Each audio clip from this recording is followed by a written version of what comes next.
एक ऐसा फैसला जिसने सवालों का तूफान खड़ा कर दिया, एक ऐसा नाम जिसके साथ जुड़ी है इतिहास की एक बड़ी कहानी, और अब उसी नाम पर छिड़ गया है सियासी संग्राम। मुद्दा तो यह है में आज मुद्दा मानगढ़ धाम का है। मानगढ़ धाम क्या सिर्फ एक जगह है या फिर करोड़ों लोगों की आस्था, पहचान और इतिहास का प्रतीक? राष्ट्रीय स्मारक का दर्जा देने की उम्मीदों के बीच केंद्र के फैसले पर अब सवाल उठ रहे हैं।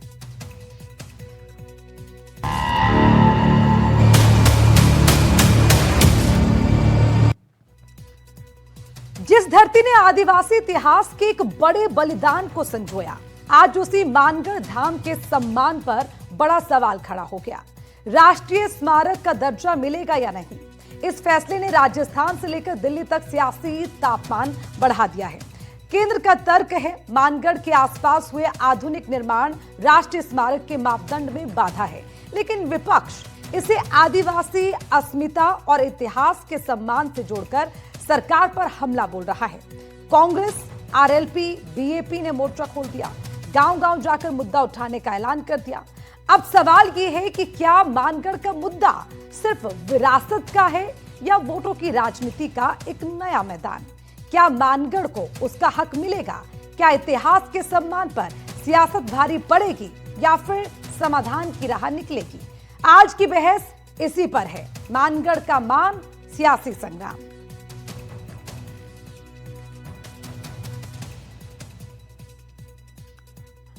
तो मानगढ़ धाम को लेकर यह कहा जा सकता है कि अब नई सियासत शुरू हो गई है, नया सियासी केंद्र बन गया है मानगढ़ धाम। लेकिन सवाल ये भी उठ रहे हैं कि परेशानी क्या है?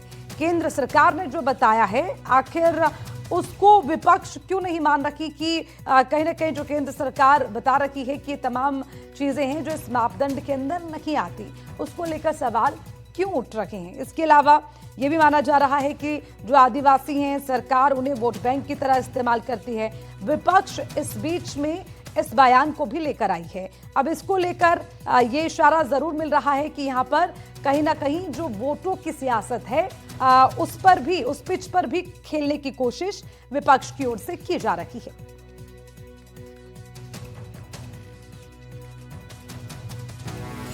मानगढ़ धाम पर गरमाई सियासत। राष्ट्रीय स्मारक के योग्य नहीं धाम, नहीं मिलेगा राष्ट्रीय स्मारक का दर्जा। कांग्रेस, आरएलपी और बीएपी ने उठाए सवाल। धाम के सवालों पर केंद्र का जवाब। प्रस्ताव को सरकार ने किया इनकार। गहलोत डोटासरा का केंद्र पर वार। विपक्ष बोला धाम का हुआ अपमान। राजस्थान के बांसवाड़ा जिले में स्थित मानगढ़ धाम, जो हजारों आदिवासियों की शहादत का गवाह भी है, उस मानगढ़ धाम को राष्ट्रीय स्मारक बनाने की उम्मीदों पर झटका लगा है। और इसका प्रमुख कारण यह है कि धाम पर हुए आधुनिक निर्माण कार्य राष्ट्रीय स्मारक बनने की राह में बाधा बन गए हैं। नागौर के सांसद हनुमान बेनीवाल की ओर से लोकसभा में पूछे गए सवाल के जवाब में केंद्रीय संस्कृति एवं पर्यटन मंत्री गजेंद्र सिंह शेखावत ने सदन में बताया कि केंद्र सरकार का मानना है कि मानगढ़ धाम राष्ट्रीय स्मारक घोषित किए जाने योग्य नहीं है, इसलिए इसे राष्ट्रीय स्मारक घोषित करने का कोई प्रस्ताव लंबित नहीं है। केंद्र सरकार का तर्क है कि साइट के निरीक्षण के आधार पर ये देखा गया है कि इस जगह पर बड़े पैमाने पर आधुनिक विकास और निर्माण के काम हुए हैं। बड़े पैमाने पर किए गए इन बड़े आधुनिक बदलावों के कारण ये साइट पुरातात्विक विशेषताओं, प्रामाणिकता और अखंडता को बनाए नहीं रखता है। प्राचीन स्मारक तथा पुरातत्वीय स्थल और अवशेष अधिनियम 1958 के तहत राष्ट्रीय महत्व के स्मारक और स्थल के रूप में घोषित होने के योग्य नहीं है। केंद्र सरकार के फैसले और जवाब के बाद विपक्ष एकजुट होकर कह रहा है कि सरकार ने आज तक आदिवासियों को वोट बैंक की तरह इस्तेमाल किया। इस फैसले से आदिवासी अपमान किया गया है। वहाँ तो उन्होंने घोषणा करने की बजाय कह दिया कि भाई अब जो है मुख्यमंत्री राजस्थान के, मध्य प्रदेश, गुजरात और महाराष्ट्र वाले मिलकर तय करें किस प्रकार का यहाँ राष्ट्रीय स्मारक बने। तब भी हमें लगा भाई कोई बात नहीं, आज इनके दिमाग में कोई सेकंड थॉट आ गया होगा, केवल आना स्वाभाविक भी है। स्वाभाविक है कि कोई फीडबैक आ गया होगा, तो इसलिए उन्होंने पोस्टपोन किया होगा। अब आप बताइए, अब जवाब आ गया, वहां तो कोई योजना है ही नहीं हमारी, वहां तो लोकली काम हो गए जो होने थे, तो ये तो अच्छी बात नहीं। आज आदिवासी समाज के साथ सबसे बड़ा भारतीय जनता पार्टी का विश्वासघात सामने आ गया। कि मानगढ़ धाम को अब इन्होंने कह दिया कि हम इसको राष्ट्रीय स्मारक का दर्जा नहीं देंगे। मैं ये कहना चाहूंगा इस सरकार से कि आपने चुनावी घोषणा पत्र में भी कहा था कि हम इसको भव्य जो है ट्राइबल डेस्टिनेशन बनाएंगे, लेकिन आप अपने वादे से मुकर गए। मानगढ़ धाम को भाजपा के लोग हो या अन्य कांग्रेस पार्टी के लोग हो, सबने सिर्फ वोट बैंक के रूप में यूज करने का काम किया गया है। हमने देखा है कि जब भी चुनाव आते हैं, लोकसभा चुनाव से पहले महामहिम राष्ट्रपति महोदय को भेजा, अच्छी बात, हम स्वागत करते हैं, लेकिन सिर्फ आदिवासी बाहुल्य क्षेत्र को वोट बैंक के रूप में यूज किया। मानगढ़ जो हमारा शहादत स्थल है, इन भाजपा के लोगों ने वोट बैंक के रूप में यूज करने का काम किया गया। अब आप जरा मानगढ़ धाम का इतिहास भी जान लीजिए। जलियांवाला बाग से भी बड़ा हत्याकांड था। अंग्रेजों ने मानगढ़ पर हत्याकांड को अंजाम दिया। 17 नवंबर 1913 को मेले का आयोजन होना था। अंग्रेजों ने मानगढ़ धाम को चारों ओर से घेर लिया। मेले में मौजूद हजारों वनवासियों पर गोलियां बरसाईं। हमले में 1500 से ज्यादा वनवासी शहीद हो गए। वनवासियों के नेता गोविंद गुरु को हिरासत में लिया। अदालत ने उन्हें फांसी की सजा सुनाई। बाद में फांसी की सजा को आजीवन कारावास में बदला। सजा काटने के बाद गोविंद गुरु 1923 में रिहा हुए। भील सेवा सदन के माध्यम से लोक सेवा में लगे रहे। 30 अक्टूबर 1931 में मानगढ़ में अंतिम संस्कार किया। मानगढ़ धाम में ही उनकी समाधि बनाई गई। समाधि पर हर साल वनवासी आदिवासी आते हैं। भील समाज उन्हें श्रद्धा सुमन अर्पित करता है। आदिवासी समाज के लोग लंबे अरसे से मानगढ़ धाम को राष्ट्रीय स्मारक घोषित करने की मांग कर रहे थे। संसद में केंद्रीय मंत्री के जवाब के बाद स्थानीय स्तर पर राजनीति भी गर्मा गई। संसद में दिए गए इस जवाब का असर आगामी पंचायती राज चुनाव पर भी पड़ने की संभावना जताई जा रही है। जो भाजपा के जिला अध्यक्ष है पुंजीलाल गायरी, उन्होंने भी सरकार को पत्र लिखकर वापस से जो है रीसर्वे कराने और जो है मानगढ़ धाम को राष्ट्रीय स्मारक घोषित कराने के जो है वापस पत्र लिखने की बात कही है। तो महेंद्रजीत मालवीय जो कि वागड़ के कद्दावर नेता माने जाते हैं, उनकी तरफ से भी जो है बात सुनने में आ रही है कि कल जो है वह मानगढ़ धाम पे एकत्रित होकर वापस से जो है मानगढ़ धाम को राष्ट्रीय स्मारक घोषित कराने की आवाज को फिर से बुलंद करेंगे। कैमरा पर्सन के साथ निखिलेश सोनी, एनडीटीवी, बांसवाड़ा। अब इसी अहम मुद्दे पर जब हमारे सहयोगी ने केंद्रीय मंत्री गजेंद्र सिंह शेखावत से बात करने की कोशिश की तो उन्होंने मानगढ़ धाम पर बोलने से साफ इनकार कर दिया। सुनिए। नहीं देना है सर, मानगढ़ नहीं देना है सर, मानगढ़ नहीं देना है सर, मानगढ़ नहीं देना है सर, मानगढ़ नहीं देना है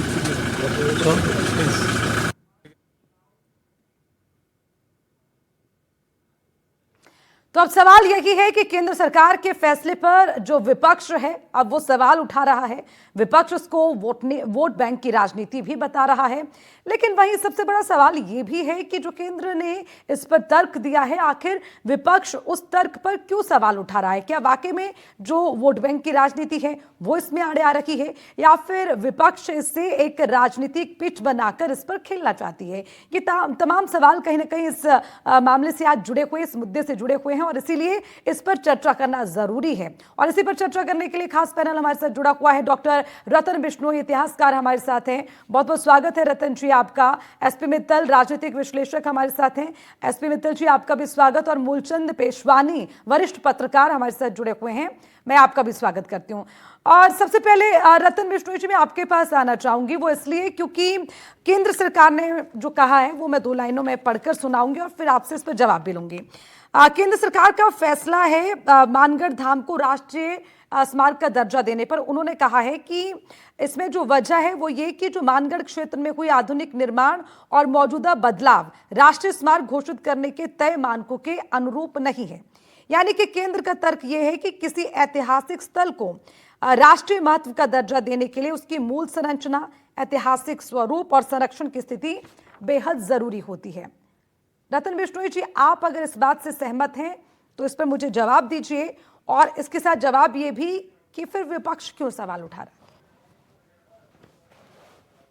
है? हाँ, इसमें सरकार का ये जो जवाब अगर है जी। और है ही, तो मेरा ये मानना है कि ये जवाब तथ्यात्मक सही हो सकता है कि मौके पे कुछ चीजें सरकार को ऐसी मिली हो डेवलपमेंट की जो आधुनिक हो, प्राचीनता को उससे मेल नहीं खाती हो, मगर ये जवाब मैकेनिकल है। अंग्रेजी में मैकेनिकल जवाब इसको कहते हैं, एक रटा रटाया जवाब है।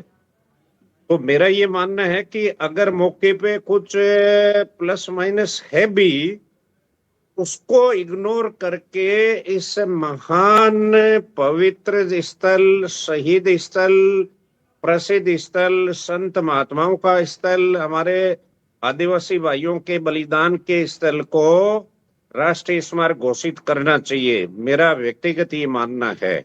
और अगर ऐसे स्मारक ऐसी जगह पे कोई नया निर्माण ऐसा हुआ है जो इसको राष्ट्रीय स्मारक करने से रोकता है, तो ये भी सरकारों की कमी है। चाहे वो राज्य सरकार की कमी हो, चाहे केंद्र सरकार की कमी हो, वो भी सरकारी तंत्र की विफलता है। क्योंकि ये इतना बड़ा पवित्र स्थल है, करीब 1500 से ज्यादा हमारे आदिवासी उस समय शहीद हो गए थे जिस समय आजादी की मांग हो रही थी, और ऐसे स्थल का ध्यान हम रख नहीं पाए।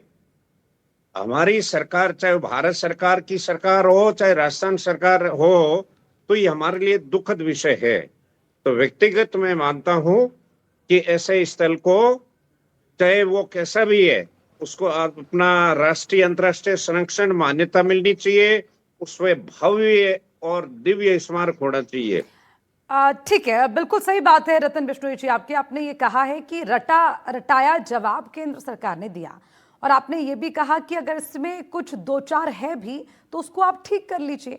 लेकिन मेरा सवाल आपसे ये भी है कि जो आज विरोध कर रहे हैं उनकी भी तो सरकार रही ना, तो उन्होंने क्यों नहीं अपने सरकार में काम कर लिया?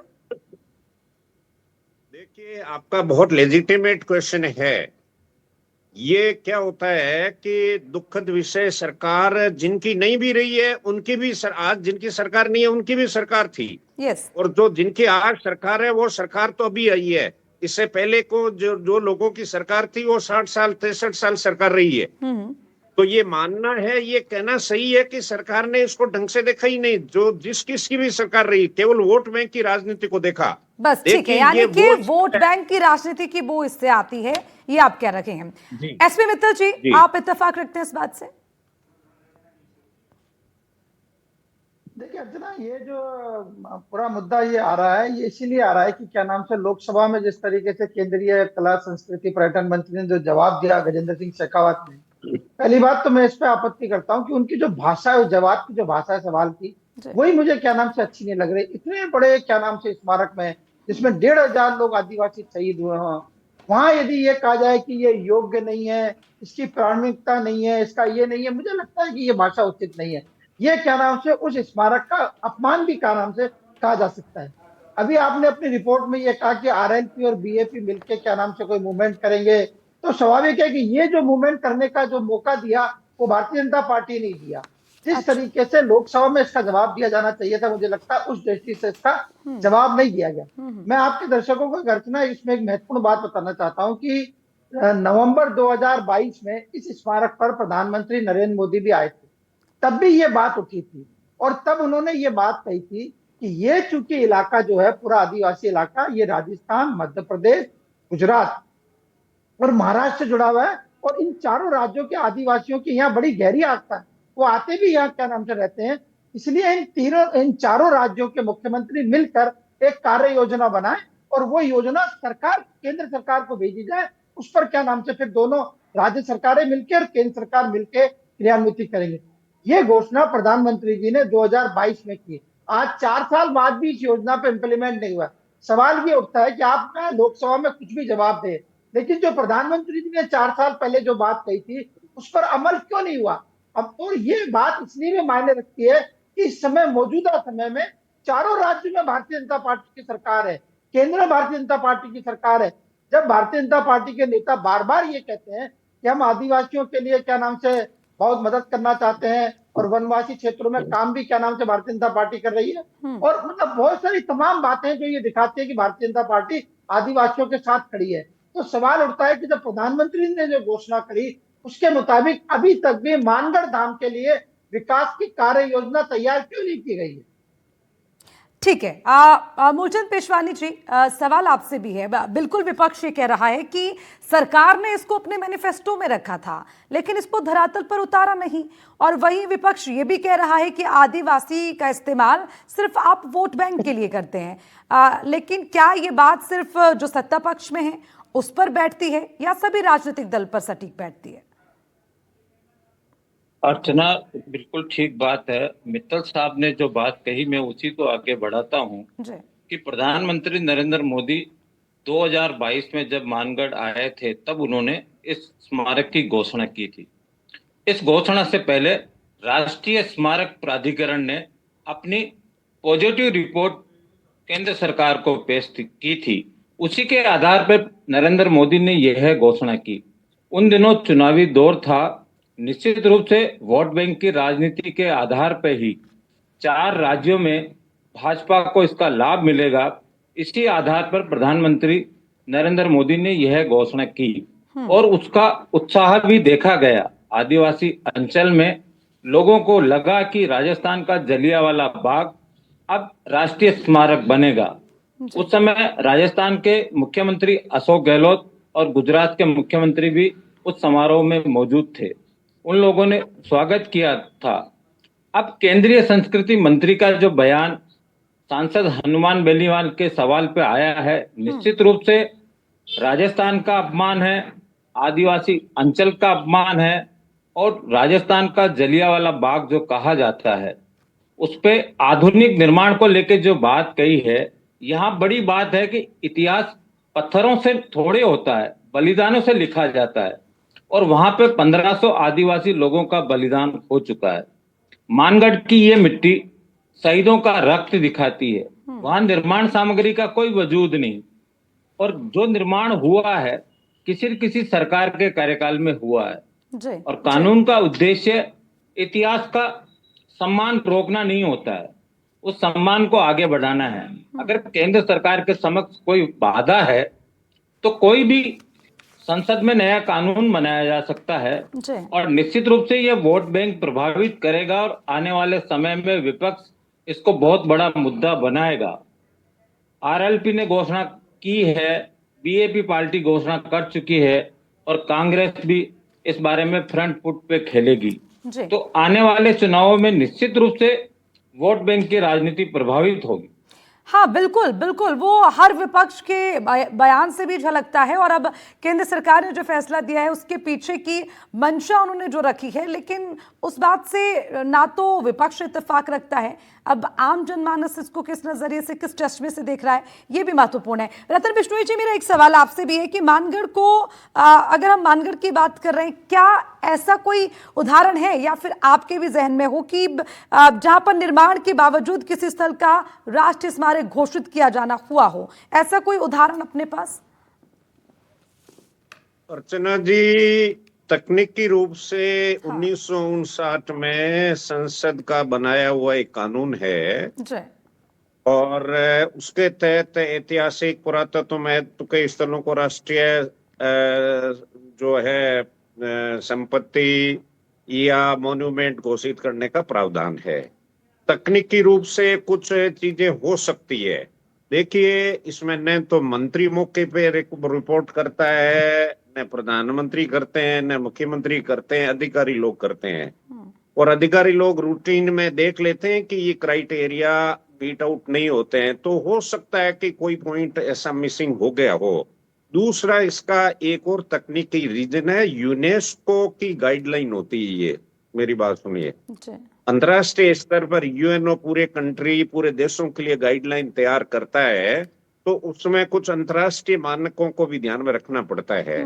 लेकिन अर्चना जी, मैं मित्तल साहब और हमारे माननीय पेशवानी जी, मूलचंद जी की बातों से पूर्ण तरह से सहमत हूँ। जब नरेगा जैसी स्कीम में करोड़ों रुपए खड्डों पे खोदने, नहीं खोदने, फर्जीवाड़े में खर्च हो जाते हैं, राज्य सरकार के भी होते हैं, केंद्र सरकार के भी होते हैं, ऐसे प्राथमिकता कम वाले क्षेत्रों पे लाखों करोड़ों खर्च हो जाते हैं, तो ये जो स्मारक बनना चाहिए, राष्ट्रीय स्मारक बनना चाहिए, ये आदिवासी भाइयों के गौरव के साथ साथ संपूर्ण राजस्थान, संपूर्ण भारतवर्ष के आदिवासी जोहार भाइयों के लिए, हम सब के लिए गर्व की बात होनी चाहिए।